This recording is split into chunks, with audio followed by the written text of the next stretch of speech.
So now I've been here for half a day. I arrived at the airport around noon today, and you have been so kind to invite me into your own home and show me your setup for the simulator. You have a quite interesting setup compared to what we have at the assembly. You have some custom made things on your simulator too. Also, you have had your simulator for a few months now, and I would like to ask you if you think that it has improved your driving, or you had to get adjusted to it.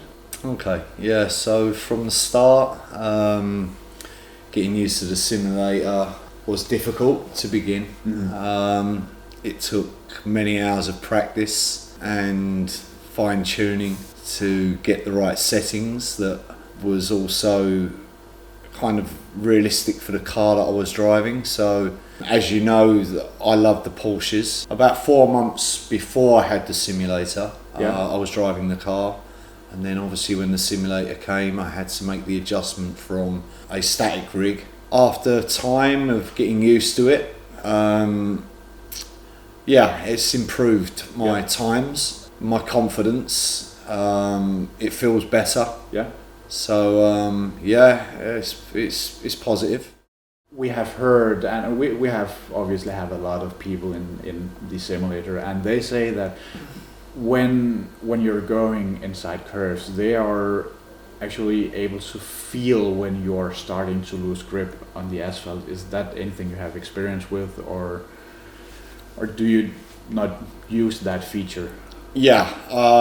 Yes, I use the traction loss. Mm-hmm. The combination of that and the wheelbase goes well together. Yeah. So you also have to consider the sound.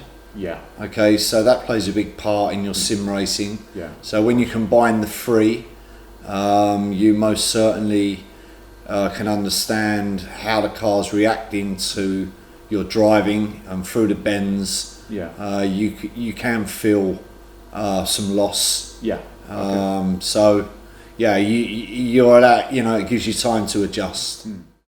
If you would mention something that you would want different on the simulator. So now we have the rotation module and we have the heave. That's not common in our price range, of course. Was there something you wish was there or wasn't there on the simulator? So before I got the simulator, I'd actually been down and tested some other simulators. Okay. So I tested a rig that had 4 actuators, one in each corner. Yeah. But with no yaw. Okay. So I found that okay. Mm-hmm. But for the price range, even before I knew what the RacingCUBE could do, I wasn't satisfied with that very high price range for that setup. Yeah. I didn't feel as if it was giving me anything that was worth spending that type of money on. Okay. So prior to the RacingCUBE and prior to testing that particular setup, I didn't feel as if it was adding enough immersion to warrant paying that money. And this was a lot of money. Okay. Going into 20,000.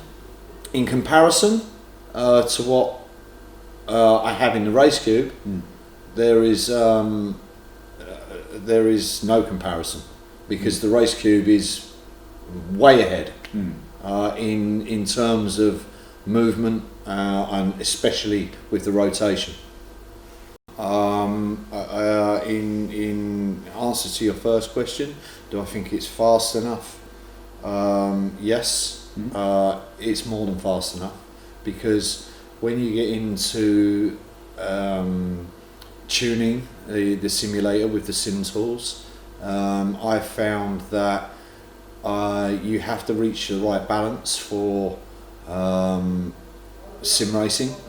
I'm not too sure how that is with flight simulators, but most certainly with sim racing, you have to reach that balance. Okay. So you can have too much. Yeah.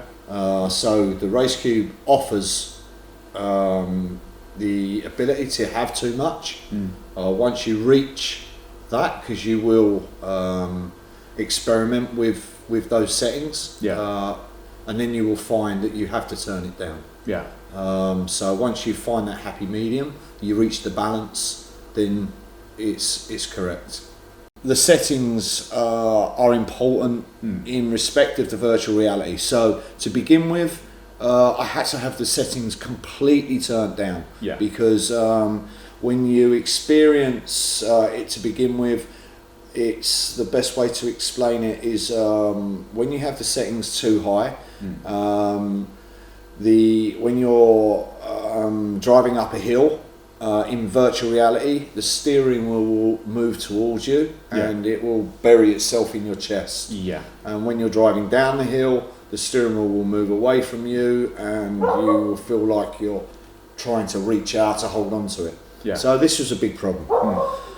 Thankfully, some clever person came along and we found the information through the forums, and we discovered the open emulator, which offered motion cancellation.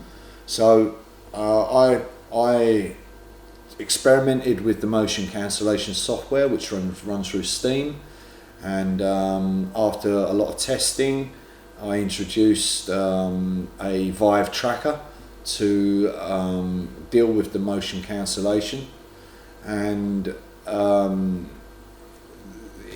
it changed overnight. Yeah. So I went from very minimal movement. So I actually done a YouTube video of when I first got the simulator, and a lot of people commented on the YouTube video that there was hardly any movement. Yeah. What was the point? Yeah. I could understand their point of view, but even at that stage, when you're on the simulator, you can still feel that movement. Yeah. So the video didn't actually do it justice. No, it never does. No. But then, after introducing the motion cancellation, it's not cancellation. Sorry, I correct myself. It's motion compensation. Yeah. Okay, that's important. So when you set up the VR now with the motion compensation with the rig, now you can open all the settings. Yeah. Use the Vive tracker for the motion compensation, and it's a complete game changer. You bring the RacingCUBE alive. On my personal setup right now, I have as much as 170 degrees in yaw, and That's a lot. the amount of movement I've got in the pitch, the roll, the heave, I've pretty much maxing things out right now. Yeah. And it's perfect. It runs. It never complains. I'm racing currently.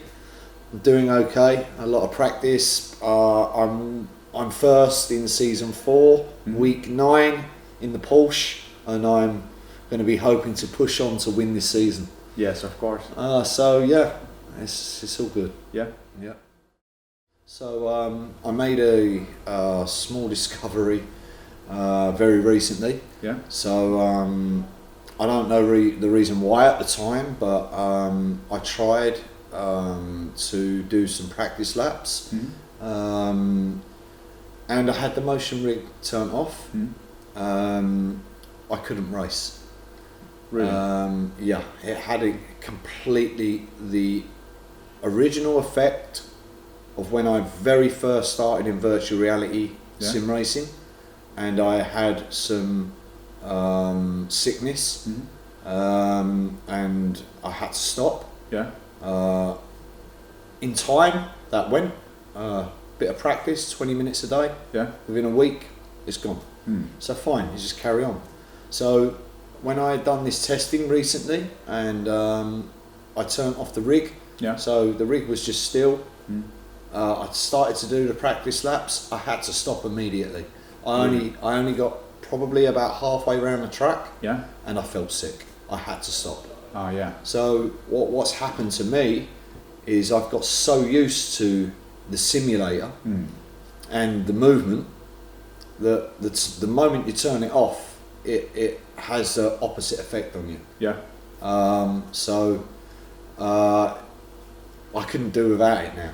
You're bound to it now. I'm very bound to it because I'm 3/4 of the way through a race season, and unless I have it, then I'm potentially going to lose the season. Yeah. Through not having it. We can't have that. No, definitely not. You're winning. I'm not just winning. I have 9 weeks of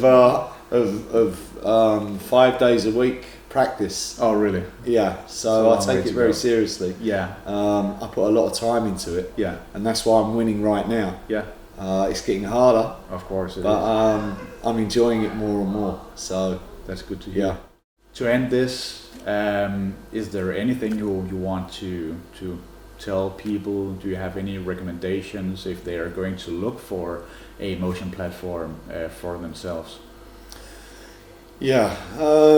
Okay. I think there's a lot to weigh up in the world of sim racing and motion platforms.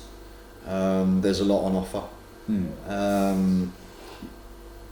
A lot of the time, the budget and price point is going to be important for all different types of levels of budgets. From my experience in my testing and research, and I can't speak for all platforms because I haven't tried them all. Of course not. But I have tried some high-end platforms, and the price point on them is too high for what you get for your money. The RacingCUBE, and this is the reason why I bought it, is a very good price point, and for the value for money, from the build, from the experience and the support, it's excellent value. So my recommendation to any casual or maybe amateur moving to pro sim racing, I think buying a RacingCUBE is money well spent. Thank you very much for clarifying and point people in the right direction for buying a motion platform. As you might know, the motion platform for private people is a quite new market right now, and we have a lot of people asking us what they should look for and how they should determine if a platform is good or bad. Well, it's also a very difficult place for me. I'm trying to be as honest and open as I can about my experience, and all I can tell you for the amount of time that I've had the RacingCUBE, for me it's just got better and better each day. The dog takes over and wants to drive. Yeah.